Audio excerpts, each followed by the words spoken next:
ایک آدمی مرید کرتا پھرتا تھا، بہت بڑا شہرت ہوتی، جہاں جاتا بہت بھیڑ۔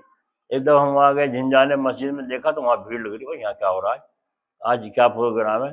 معلوم ہے فلاں صاحب پیر صاحب آئے ہوئے ہیں۔ اچھا، قرآن خوانی ہوئی بہت، پھر ذکر اللہ ہوا، پھر تسبیحات پڑھی گئیں۔ تو ہم نے سوچا علم ملاقات کب دعا ہوگی، دعا ہو گئی، ہم نے ملاقات کر لی، مصافحہ کیا۔ تو میں نے ایک لفظ جو کہا وہ بدک گئے، جب بدک گئے میں سمجھ گیا، میں نے کہا کو رہے ہیں۔ اس کے بعد پھر کچھ دن کے بعد میں جب گیا کیرانے کے پاس محمد پورے گاؤں میں، تو وہاں کے امام صاحب کہنے لگے جی اب یہ بتاؤ ہم بیعت کس سے ہوں؟ میں نے کہا کیوں، کیا بات ہوئی؟ تمہارے پہلے پیر کون تھے؟ فلاں تھے۔ میں نام نہیں لوں گا پورا، کوئی سے کو شک ہو تو انہوں نے کہا فلاں تھے۔ میں نے کہا پھر کیا ہوا ان سے؟ کہنے لگے کیا بتاؤ، ہمارے تایا کی لڑکی بھی مرید تھی ان کی، اور جب آتے ہو میں تو اسی کے ہاتھ کا کھاؤں گا، اس کے ہاتھ میں بڑا نور ہے، اسی کے ہاتھ سے پکواتے کھاتے، یہاں تک کہ تعلق بڑا، آتے جاتے وہاں جا کو جانے لگے۔ پھر ایک دن اسے لے گئے، 5 دن کے بعد واپس کیا۔ آگے سمجھ میں؟ 5 دن کے بعد واپس کیا، دیکھ لے پیر صاحب کو۔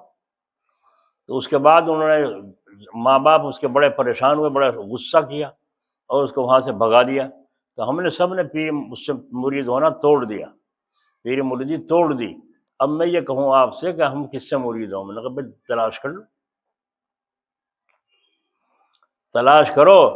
تو اس کے لیے کیوں اس پر تدبیر پر عمل نہیں کرتے؟ اسی لیے ہمارے حضرت جلال آبادی رحمۃ اللہ علیہ جلدی سے مرید نہیں کرتے تھے، بلکہ فرماتے تھے تم ہمیں دیکھو ہم تمہیں دیکھیں، اور دیکھتے رہو، چلتے رہو، اور تعلیم یہاں سے ملتی رہے، اس پر عمل کرتے رہو۔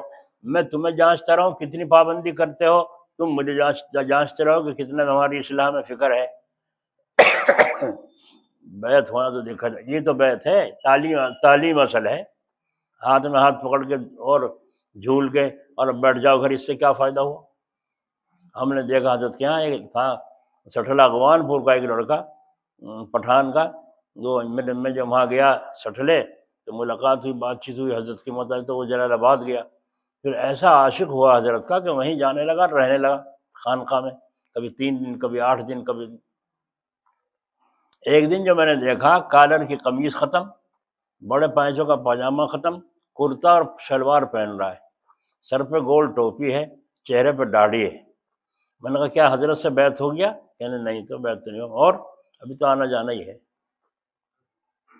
ابھی تو آنا جانا ہی ہے، اور یہاں وہ مرید ہو گئے 10 سال، آج تک چہرے پہ داڑھی بھی نہیں نکلی، ٹوپی اپنے شیخ جیسی نہیں پہن سکا، کرتا اپنے شیخ جیسا نہیں پہن سکا، یہ کیسا مرید ہے؟ کوئی ادا اس کے اندر شیخ کی نہیں ہے۔ تو حضرت فرماتے تھے میں یہ دیکھتا ہوں مناسبت ہوئی کہ نہیں ہوئی۔ مناسبت کہتے ہیں میرا دل تم سے ملے، تمہارا مجھ سے ملے، یہ ہے مناسبت۔ آ رہی آواز؟ میرا دل تم سے ملے اور تمہارا مجھ سے ملے، یہ ہے مناسبت۔ اگر مناسبت نہیں ہے تو پاپڑ پھیلنے ہیں، مصیبت بڑھنے، کچھ فائدہ نہیں ہو۔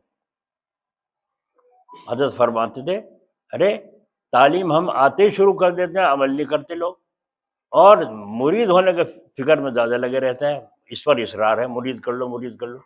مرید کہاں سے کر لیں جب ایک بات نہیں آپ نے مانی اب تک؟ کیا نہیں مانی؟ میں نے یوں کہا تھا دیکھو بھائی، غصہ پاس نہ آوے، بس غصہ پاس نہ آوے، تو بیوی پہ تمہارا غصہ، پڑوسی پہ تمہارا غصہ، بھائیوں پہ تمہارا غصہ، اولاد پہ تمہارا غصہ، تو تم نے غصے پہ کیا قابو کیا؟ ایک آدمی کہنے لگا حضرت دعا فرما دو، آدھا قرض رہ گیا۔ تو حضرت نے فرمایا اچھا آدھا بھی قرض ادا ہو جانا چاہیے تھا، اب تک کیوں نہیں ادا ہوا؟ کہا جی پتہ نہیں، کام میں لگ رہا ہوں، دعا فرما دیں۔ اچھا غصہ تو نہیں کرتے تم؟ کہیں جی غصہ تو بہت آوے، غصہ تو مجھے بہت آوے۔ تو حضرت نے فرمایا اچھا بہت آوے، اچھی چیز ہے نا غصہ، اچھی چیز ہے نا؟ وہ سمجھا کہ اچھی چیز ہے، اچھی ہے، کہاں؟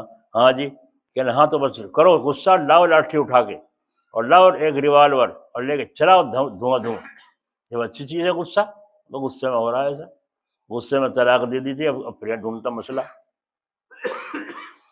تو حضرت نے فرمایا نہ نہ نہ، مجھے بھی دیکھا ہے کبھی غصہ کرتے۔ حضرت نے فرمایا کبھی مجھے بھی دیکھا ہے غصہ کرتے؟ میں کہا نہیں جی، پھر تمہیں مجھ سے محبت نہیں ہے، اگر محبت ہوتی تو میرے طریقے پر ہوتے، یہ مطلب ہوا نا۔